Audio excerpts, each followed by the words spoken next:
I recently got some comic books pressed and cleaned, and the results are quite amazing. Run that intro!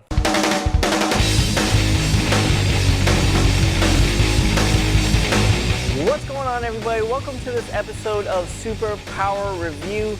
Recently, I had some comic books pressed and cleaned, so today I'm going to be showing you guys some before and after photos. I had my comic books pressed by Eric Loreto, or comicbookpressing on Instagram. I'll put all of his information in the video's description in case if you want to inquire some services.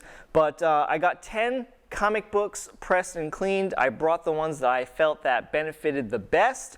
So I have 3 books to show you guys today, and we're going to start off with the first one. The first one is an amazing Spider-Man number 50. Now, some of you guys, I guess, have not heard the story, but some people wanted to hear this story. So this comic book was given to me by somebody who also does a show here at the studio. So I have nothing invested in this comic book, and I wanted to submit this book to get pressed and cleaned because I thought it could benefit from it. So let's start off with slide number 1 to see some of the results. So as you can see up top next to the corner box, we have 2 rolls on the spine there, and as you can see on the after side, some of those spine ticks that did not break color went easily away. So we can see the next one. And we got some of the same thing here. We're going more toward the lower left corner of the comic book. As you can see on the before photo, we have more ripples on the spine here, non-color breaking ripples. And as you can see on the right there, they went away pretty well. Okay, so here next to where we can turn the page of the comic book here on the cover, we have this line indentation on the left here. So as you can see, when he went to go press it, it did come out pretty significantly. It is reminiscently there, but it did turn out for the better. So now before we show the next slide, okay, so as you can see, this comic book is in pretty nice shape. Now the back of the comic book is a different story. So when I got this comic book by my friend, you know, when I was looking over it, now this is like 3 years ago, so I haven't looked at the back of this book in a really long time. So when I first looked at it, the first time I got it, there's pencil marks on it. Okay, drawings, words on it, and you know, to me, I haven't looked at this book in so long that, you know, I'm just seeing, yeah, I think there's like a pencil mark on it, whatever. And I told Eric, who pressed my comic book, that as well. So he messaged me on Instagram saying, you know, looks like I got my work cut out for me for this pencil drawing. So let's show that slide right now. So here is the back of the book, and you're probably like, oh, ouch. And when he sent me this photo, again, I completely forgot how bad the pencil marks were on this book. So I told him, I said, hey man, you know, if there's nothing you can do about it, you know, whatever, it is what it is, as long as the book comes out better with the press, okay? So again, just do what you can. If you can't do anything with it, no big deal. So 20 minutes goes by, and he starts sending me more photos. Now this will make your jaw drop for sure. Let's see the next one. Look at that. What a huge, tremendous difference. When he sent me that photo, I was like, holy cow, I had no clue that you could even do that. Okay, so as you can see on the left clearly is the before, and on the right is clearly the aftermath of him cleaning that book. It's just absolutely amazing what he would do, and this is why I chose this one, or why I thought that this book benefited the press and clean the most. Let's go to the next photo. And now some of these pencil markings are really dark. You know, on this after photo, you can hardly see that huge whatever doodle that there is. It looks like a feather, I don't know. It looks like a feather drawing, but it's pretty much clearly gone. Let's go to the next one. And then we have some more words written on the side here. Closest to, you know, the image there of the man painting and drawing, we have like this dark square squiggly box and some numbers. Those are gone. Let's go to the next page. And then over here, we have some more numbers, and we have a really, really dark number here. 3369440, really, really dark. And as you can see in the after, it's gone, but it is reminiscently still there, which I'm not really bummed about because this is a huge, huge progress and by leaps and bounds of what it used to be. So no complaints there. Let's go to the next one. And then just some more photos, and you can see, there's still some pencil marks there, but the book is in a better presentable condition. So the pencil marks, I would say, is about 95% gone, and I believe that was the last book, the last photo we had for this book. So this book is in so much better condition. Like I said, I have nothing invested in this book other besides the press and cleaning service, which was a whopping $7.50, I believe. It was definitely under $10. Okay, so let's go to the next comic book that we have to show. I believe is an ASM 300, I believe. Yes.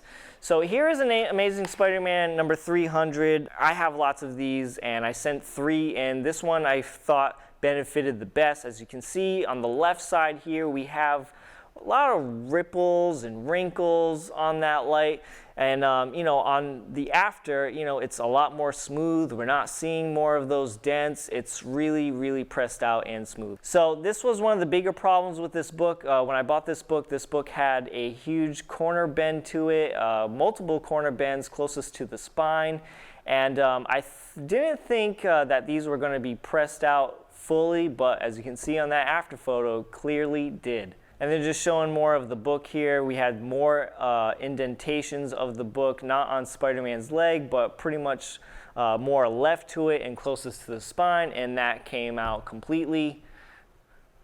And then, so this photo here on the top left corner, we had the same thing as the bottom left corner. We had more wrinkles toward the spine and ripples. This book was just overall really ripply and wrinkled and was really overdue for a press, and it really benefited from it. And that was it. So this book turned out to be really good. Again, so much better than it was before. Again, can't complain for $7.50 for all of the upgrades that is being done to my books. Again, I sent in 10 books, and 3 of them were Amazing Spider-Man number 300s. And as you can see, the book turned out really good, really clean. So the last book I'm going to show you guys, I believe I said in one of my previous videos that I was going to be sending this book out soon. This book is no stranger to the show anymore, and that was my Batman 227. This is signed and sketched by Neil Adams.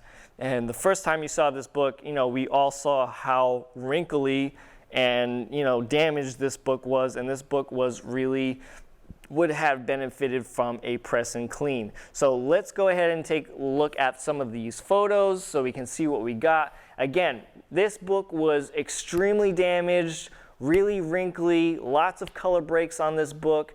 As you can see, kind of going to the light, how bumpy and wrinkly that is, and then on the after shot, we can see how flat it really is now. And we'll go to the next photo. Okay, so this is where it gets really bad, okay? So on the left, we have lots and lots of wrinkles. So I want you to look where it says the Demon of Gotham's Mansion, okay? As you can see on the left, there is a huge crease, and on the right, it is still there. Of course, the damage is done, but it is a whole lot flatter than it was, and it turned out to be better. And then where Neil Adams did his Batman sketch, this whole book overall is just super wrinkled. And as you can see, when the light is shined, we see more of those indentations. And on the right side, it is really, really flat and nice. Same thing here. Again, nice and flat on closest to the spine. Look at the spine. Look how wrinkly that spine is. And then on the right side, nice and clean. And I believe we have one more photo. Yeah, this is the last photo, and then just showing how flat that corner was. So this book really was you know, really super wrinkly. And, you know, I thought I got this book for a really good deal. And I did, I really did. I got this book for a really good deal, actually. And I wanted to make this book more beautiful by enhancing it with a Neil Adams sketch and signature. And I really thought this book would have benefited from a press and clean. And it did. Probably not to what I have expected. I kind of had a little more high hopes for this book, but it is really much better than it was before. So I really want to thank Eric Loreto of Comic Book Pressing for, you know, helping me out and getting my books pressed and cleaned. I am a huge firm believer of getting comic books pressed and cleaned now, especially ever since I got one of my books pressed and cleaned and submitted to CGC, and it got a 2-grade bump. So you know, if you guys have books that, you know, have rolls, you know, wrinkles, ripples, spine ticks that break or don't break color, you know, go submit them in to get pressed, because you would be doing your books a huge, tremendous favor. You know, just let's look at this book real quick one more time, okay? So I want to say that this book is probably maybe in the mid $300 range, okay? And you know, with the with the pencils on the back of it, and with all of, you know, the creases that it had, you know, with all that taken care of, maybe this book is, you know, a lot more. And it doesn't matter. Even if I wasn't going to sell it, this book looks so much better and more presentable in my eyes. So, guys, it's totally worth it. He does, Eric Loreto does a fantastic job. He really took good care of my books, and I appreciate him for that, because I hate having books out. I hate having my books away from me. It gets my anxiety going. So, guys, that's going to do it for today's video. I want to thank you guys for watching this video. And again, if you want to contact Eric, I'll put his information in the description below. And if you're new to the channel, be sure to subscribe. For future episodes this weekend, I will be attending Rhode Island Comic-Con, and it's going to be a blast. So make sure you stay tuned for that. Guys, that's going to do it for today's video. Thank you so much for watching, and I will see you guys next time.